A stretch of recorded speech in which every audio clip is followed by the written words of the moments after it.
뉴스의 동정민입니다. 1985년생 36세 이준석 후보가 제1야당 국민의힘 당대표로 선출됐습니다. 헌정사상 첫 30대 대표를 만든 건 민심이었습니다. 당원 득표에서는 나경원 후보에 밀렸지만 여론조사에서 59% 압도적인 지지를 받았습니다. 한국 정치판에 어떤 변화가 밀려올지 여야 모두 촉박을 곤두세우고 있는데요. 81세였던 전직 비대위원장과 비교하지 않더라도 국민의힘 소속 의원이 102명인데 이 대표보다 어린 의원은 단 한 명도 없습니다. 이준석 대표, 이 수락연설에서 고정관념을 깨달으며 파격을 예고했는데요. 대변인도 토론 배틀로 뽑겠다고 했습니다. 안보균 기자가 첫 소식으로 보도합니다. 이준석 신임 당대표가 제1야당 국민의힘의 새 사령탑에 올랐습니다. 당원 선거인단 투표에서 37.4%, 일반인 여론조사에서는 58.8%를 얻어 최종 득표율 43.8%로 당선됐습니다. 당원 선거인단 투표에서 2위를 했지만 일반인 여론조사에서 압도적인 1위를 하면서 나경원 후보를 6.7%포인트 차로 이긴 겁니다. 주호영, 조경태, 홍문표 후보가 뒤를 이었습니다. 대한민국 주요 정당에서 30대 대표가 선출된 건 처음입니다. 국회의원 경험이 없는 이 대표가 당내 중진들을 누르고 당선된 것도 이변이라는 평가입니다. 이 대표의 임기는 2년으로 내년 대선이 승부처가 될 걸로 보입니다. 우리의 지상과제는 대선의 승리입니다. 그 과정에서 저는 다양한 대선 주자 및 그 지지자들과 공존할 수 있는 당을 만들 것입니다. 전당대회 기간 동안 막말 설전을 벌였던 나경원, 주호영 후보에게는 손을 내밀었습니다. 주호영 대표께서 계속 그 일을 맡아주셨으면 좋겠다라고 공식 요청을 드릴 계획입니다. 개선 과정에서 나경원 대표께 격에 맞는 아주 중차대한 역할을 부탁드릴 의향이 있습니다. 이 대표는 대변인 등 당직 인선을 토론 배틀과 연설 대결 등 능력제로 진행하겠다고 선언하며 당 쇄신을 예고했습니다. 채널A 뉴스 안보겸입니다. 오늘 국민의힘 최고위원 선거도 함께 있었는데요. 이 선거도 보수 정당의 새 역사를 썼습니다. 그동안 여성 최고위원이 없어서 무조건 한 명은 당선되도록 할당제를 줘왔는데 1, 2위 모두 여성이 뽑혔습니다. 그것도 초선입니다. 이준석 대표는 지명직 최고위원도 여성으로 뽑겠다고 예고했습니다. 이민찬 기자가 이어갑니다. 4명을 뽑는 국민의힘 최고위원 경선에서 3명이 여성으로 선출됐습니다. 초선 비례대표 조수진 의원은 24.1%를 얻어 수석 최고위원에 선출됐습니다. 초선 배현진 의원은 22.2%로 2위를, 정미경 전 의원은 10.7%를 얻어 4위로 당 지도부에 합류했습니다. 최고위원 과반이 여성으로 꾸려진 건 보수정당 역사상 처음입니다. 조 최고위원은 호남 출신인 40대 워킹맘의 경선 1등은 혁명적 변화라고 평가했습니다. 호남에서 태어나서 호남에서 자랐습니다. 제가 1등 최고위원으로 선출된 것 자체가 굉장히 폭풍 같은 변화다. 혁명적인 변화다. 국회 법사위에서 활동하는 조 최고위원은 대선을 앞두고 네거티브 대응팀을 운영해 여권의 공격을 방어하겠다고 밝혔습니다. 배현진 최고위원은 경선 기간 주장했던 패배주의, 개파주의, 기회주의 청산이 먹혔다고 평가했습니다. 여성과 남성을 떠나서 또 세대를 떠나서 그런 것들을 열정적으로 실행할 수 있는 새 인물을 좀 갈구하셨던 것 같습니다. 신임 최고위원들은 대선 승리를 위한 야권 통합을 가장 시급한 과제로 꼽았습니다. 정권 교체를 위해서는 야권에 더 큰 집을 지어야 됩니다. 대선의 유력한 주자들을 당 안으로 모셔오기 위한 노력부터. 윤석열 총장 빨리 들어오셔야 되고요. 그다음에 안철수 우리 대표도 당 안으로 들어와서 힘을 합쳐서 공정한 경쟁을. 2019년 전당대회에 이어 올해도 여성 정치인들이 자력으로 최고위원에 당선되면서 순위권 밖의 여성 후보에게 최고위원 자리를 주는 여성 할당제는 적용되지 않았습니다. 채널A 뉴스 이민찬입니다. 이준석 신임 대표가 스튜디오에 나와 있습니다. 잠시 후 자세하게 이야기 나눠볼 텐데요. 그 전에 하나 짚어보려고 합니다. 이 대표 당선은 정치사에 길이 남을 일이다. 오늘 문재인 대통령이 한 말입니다. 대한민국 국가의전 서열 8위에 30대가 들어가는 낯선 풍경이 펼쳐진 건데요. 이 정치뿐 아니라 사회에서도 MZ세대 열풍을 가속화시킬 거라는 분석도 나옵니다. 이준석 열풍의 의미, 김민지 기자가 정치인들과 시민들 목소리를 들어봤습니다. 문재인 대통령은 이준석 국민의힘 대표 당선 직후 전화해 축하 인사를 건넸습니다. 아주 큰일 하셨다, 훌륭하다며 정치사에 길이 남을 일이고 우리나라가 변화하는 조짐이라고 말했습니다. 여권의 유력 대선 주자인 이재명 경기지사도 SNS에 경쟁 상대의 변화는 가장 큰 위협인 동시에 발전할 수 있는 기회라며 긴장된다고 평가했습니다. 실제 이준석 대표의 등장으로 대한민국 정치권에서는 새로운 모습들이 펼쳐지게 됐습니다. 1985년생 만 36살인 이 대표는 68세 문 대통령, 58세 송영길 민주당 대표 등 아버지뻘인 정계의 거물들과 마주합니다. 국회의장, 대법원장 등 5부 요인의 평균 연령도 이 대표의 나이를 훌쩍 넘습니다. 국민의힘 지도부는 한층 젊어졌습니다. 오늘 선출된 지도부의 평균 나이는 43.8세로 53.4세인 더불어민주당 지도부보다 10살 적습니다. 당내 분위기도 확 달라질 것으로 보입니다. 62세인 김기현 원내대표보다 의전 서열이 높은 이 대표가 공식 회의에서 더 먼저 발언하게 됩니다. 국민의힘 소속 의원 평균 연령은 57.4세, 102명 모두 이 대표보다 나이가 많습니다. 또래 정치인들은 기대와 우려를 동시에 나타냈습니다. 새로운 보수 정치를 보여줬으면 하는 기대가 이준석 대표의 탄생을 불러온 것 같습니다. 이준석 대표의 패배가 혹여나 청년 정치의 위기를 가져오지 않을까라는. 저희도 그런 국민들께 새로움과 유능함을 보여드릴 수 있도록 신발끈 동여매고 부단히 노력을 해야 되겠죠. 2030 유권자들도 큰 관심을 보였습니다. 공정이나 이런 것이 최고 화두가 됐잖아요. 그런 것들의 가치를 얼마나 더 이해하고 목소리를 내고 실현시킬 수 있는지에 대해서를 또 좀 국민들이 관심을 많이 가진 것 같고. 색다른 뭔가 젊은 변화를 바라는 거를 보여준다고 저는 생각을 합니다. 취업이나 세금 문제, 국방 이슈 등 젊은 층의 관심사에 귀를 기울여달라는 주문도 잊지 않았습니다. 채널A 뉴스 김민지입니다.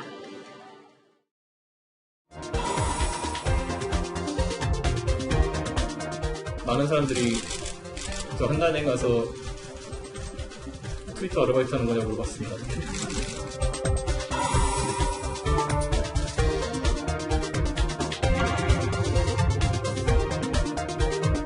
할당제라는 것 자체가 지금 기울어진 운동장 이론이라든지 아니 남성이 꿀 빨았다 이런 것이 나오는 것이고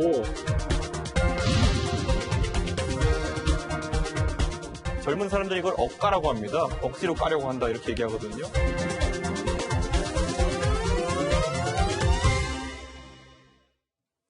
네, 이준석 신인 당대표 스튜디오에 나와 있습니다.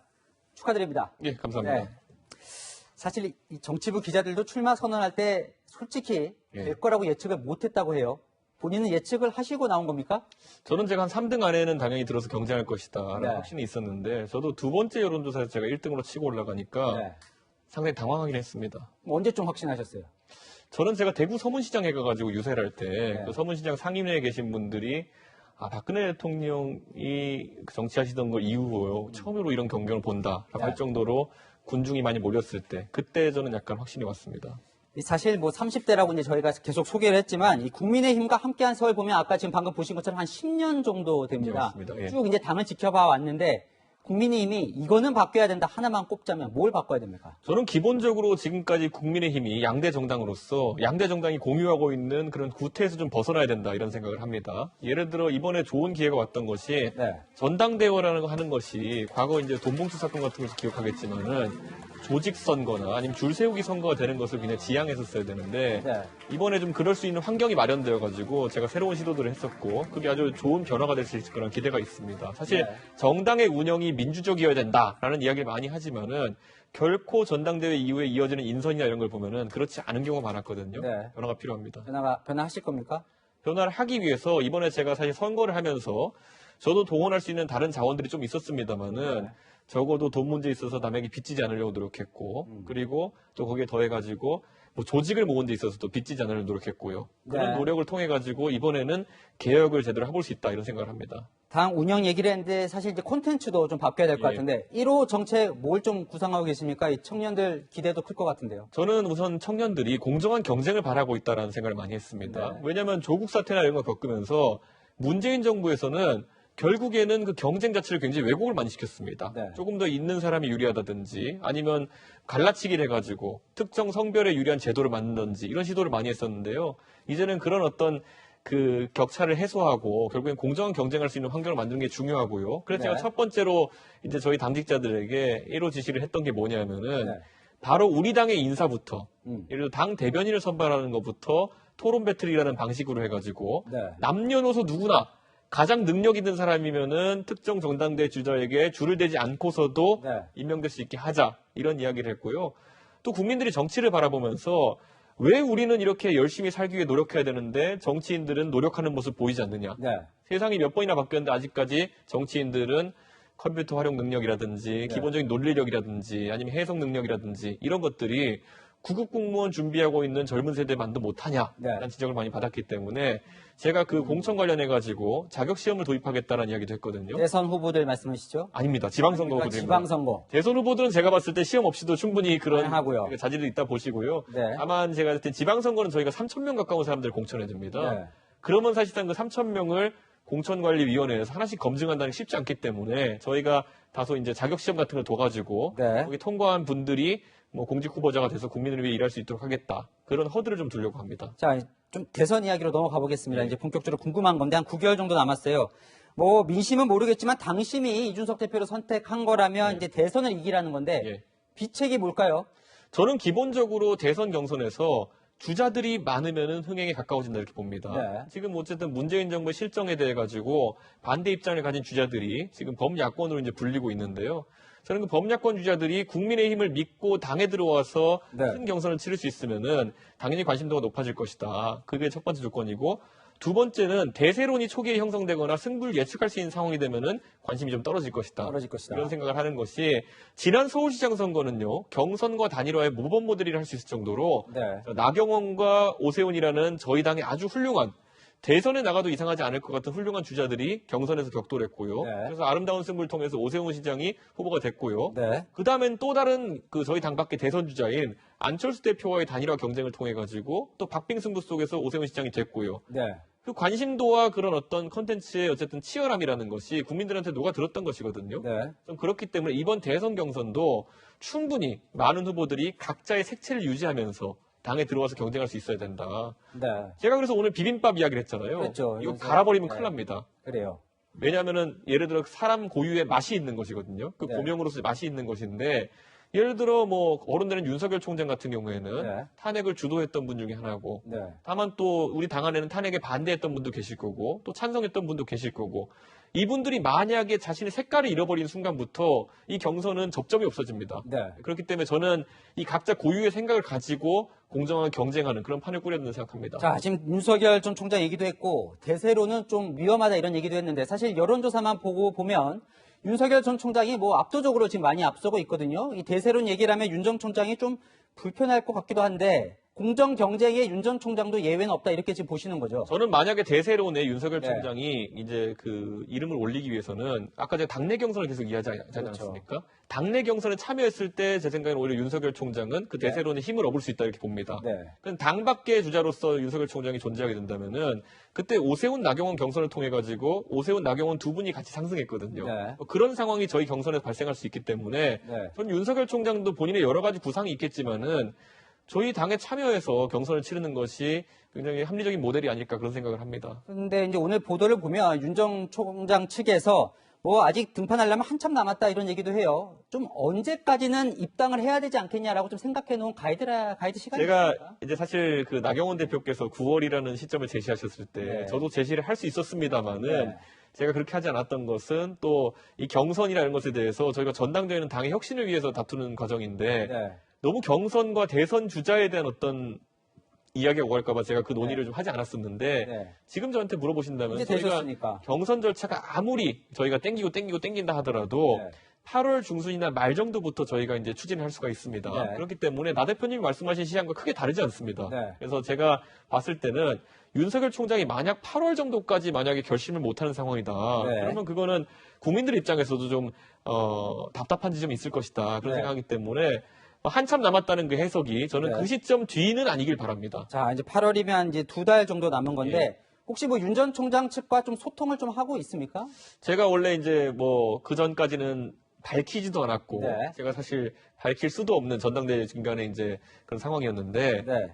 우선 저랑 뉴스탑10에서 같이 패널로 항상 지내던 네. 그 장예찬 평론가 같은 경우에는 저와 굉장히 오랜 기간 호영호재하던 사이인데 네. 어쨌든 윤석열 총장과 이제 직보를 할 수 있는 그런 상황으로 갔기 네, 뭐 때문에 같이 소통 공개했죠. 채널은 본의 아니게 노출되어 버렸습니다. 아, 그래요? 그런데 그리고 제가 뭐 지금 특정 주자와의 소통을 계속 공개하지 않는 이유는 네. 아직까지도 출마 의향을 밝히지 않은 굉장히 훌륭한 분들이 당 밖에도 당 안에도 많다고 생각합니다. 네. 그래서 저는 뭐 그것이 윤석열 총장이 불이익을 주고자 하는 의도가 아니라 오히려 그런 아주 훌륭한 분들을 위축시킬까봐 제가 그런 소통 과정 같은 경우에는 언급을 안 하고 있습니다. 자, 지금 이제 그 말씀도 하셨고, 자, 여러 명이 나와야 된다 얘기했는데, 그러면 이제 최재형 감사원장, 뭐 김동연 전 경제부총리 등이 거론이 되잖아요. 예. 직접 좀 찾아가서 대선에 한번 나오시면 어떻겠냐, 이렇게 권유를 할 생각도 있으신가요? 저는 뭐 최재형 감사원장을 말씀하셨기 때문에 다시 제가 네. 탐구를 하자면요. 그분은 현직 이제 감사원장이시고, 그리고 네. 무엇보다도 본인이 직접 그런 어떤 대선 출마에 대한 의지를 밝히신 적이 없습니다. 그렇기 때문에 저는